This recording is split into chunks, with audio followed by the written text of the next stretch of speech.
Quería felicitaros por estos 10 años del proyecto Ciudades Defensoras.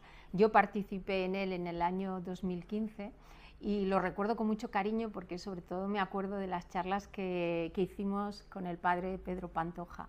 Para mí fue una experiencia maravillosa. Hoy, por desgracia, ya no está él entre nosotras, pero me acuerdo de aquellas charlas en los institutos, ¿no?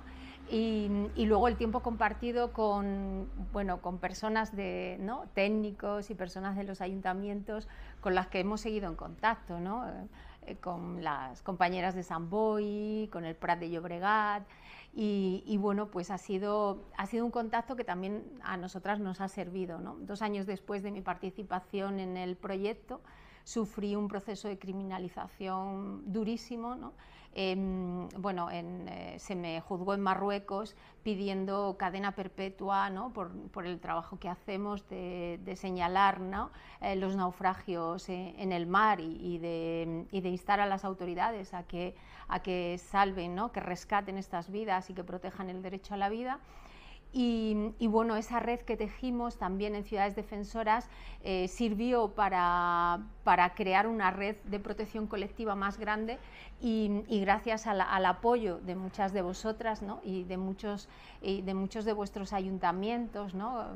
Granollers, Gavà, bueno, muchísimos otros, además de los que ya he citado, pues logramos que se hiciera justicia y que el gobierno marroquí, el juzgado marroquí dijese que lo que hacíamos no es un delito, sino defender el derecho a la vida, ¿no?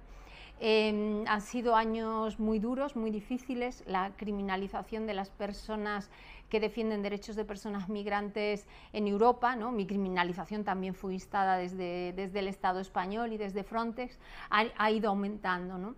Así que aquí seguimos juntas, todas 10 años después.